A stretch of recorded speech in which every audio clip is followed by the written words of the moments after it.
भारतावरती होणाऱ्या एका सर्वात मोठ्या दहशतवादी हल्ल्याचा कट आपल्या तपास यंत्रणांनी उद्ध्वस्त केलेला आहे। याचे धागेदोरे कुठून मिळाले तर ते फरीदाबादमधून मिळाले आणि दिल्लीमध्ये लाल चौकाच्या जवळ जो बॉम्बस्फोट झालेला होता तिथून मिळाले।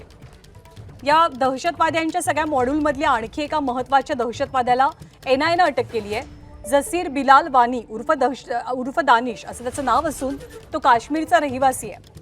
अनंतनाग जिल्ह्यातल्या काझीकुंडचा रहिवासी असलेला जसीर हा हल्ल्याच्या षडयंत्रामध्ये सहभागी होता अशी माहिती आहे। तो दहशतवादी उमरचा निकटवर्ती होता, ज्या उमरचा मृत्यू लाल किल्ल्याजवळच्या बॉम्बस्फोटात झाला। पण बिलालच्या चौकशीतनं पुढे आलेले खुलासे चक्रावून टाकणार आहेत। दहशतवाद्यांचे हे मॉड्यूल भारतामध्ये प्रचंड मोठ्या दहशतवादी हल्ल्याच्या तयारीत असल्याची माहिती मिळाली आहे। ज्या पद्धतीनं हमासने इस्रायलवरती हल्ले घडवले, अगदी तसेच ड्रोन हल्ले भारतात घडवण्याची योजना दहशतवाद्यांनी आखल्याची माहिती आहे। ड्रोन आणि छोटे छोटे रॉकेट्स तयार करून दहशतवाद्यांचे हे मॉड्यूल हल्ल्याची तयारी करत होतं। ड्रोनमध्ये बॉम्ब बसवून अत्यंत गजबज असलेल्या ठिकाणी या ड्रोननं हल्ल्याची तयारी या मॉड्यूलने केलेली आणि या हल्ल्यासाठी या दहशतवाद्यांनी सिरिया, गजा आणि अफगाणिस्तानात अभ्यास केल्याची माहिती सुद्धा आता समोर येते।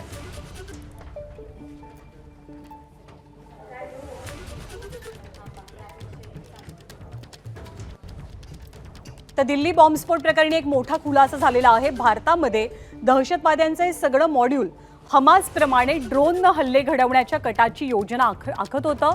डॉक्टर उमरचा हा सहकारी आहे बिलाल, ज्या बिलालला जम्मू काश्मीर परिसरातनं अटक झाली आणि बिलालच्या चौकशीमध्ये हे सगळे खळबळजनक खुलासे झाले। आणि डॉक्टर उमरनं या हल्ल्याच्या आधी एक व्हिडिओ तयार केलेला होता।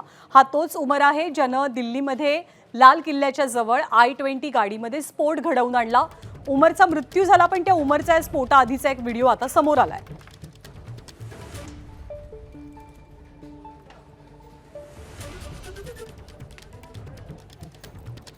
आणि दिल्ली स्फोट प्रकरणातली आणखी एक अपडेट समोर येते। ज्या I-20 गाडीमध्ये पांढऱ्या रंगाचा हा स्फोट झालेला होता, ती I-20 गाडी दिल्ली आणि परिसरामध्ये स्फोटाच्या आधी दिसून आलेली होती। त्याचं सीसीटीव्ही फुटेज सुद्धा समोर आलंय।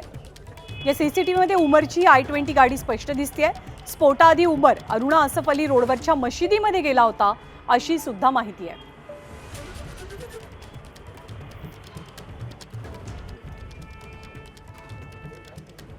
आणि या सगळ्या स्फोटांप्रकरणी आणि दहशतवादी कटाप्रकरणी सगळ्यात जास्त रडारवरती काय असेल तर ते अल फलाह विद्यापीठ आहे, अल फलाह युनिव्हर्सिटी आहे। या प्रकरणी मेडिकल काउन्सिलने आता मोठी कारवाई केली आहे। बॉम्बस्फोट प्रकरणामध्ये अटक झालेले डॉक्टर शाहीन, डॉक्टर आदिल आता वैद्यकीय व्यवसाय करू शकणार नाहीत। उत्तर प्रदेश राज्याच्या मेडिकल काउन्सिलने त्यांची वैद्यकीय नोंदणी रद्द केलेली आहे। अल फलाह विद्यापीठाच्या ओखला कार्यालयामध्ये सुद्धा छापेमारी झाल्याची माहिती मिळते। केंद्रीय एजन्सीने ही छापेमारी केलेली आहे। एबीपी माझा, उघडा डोळे बघा नीट।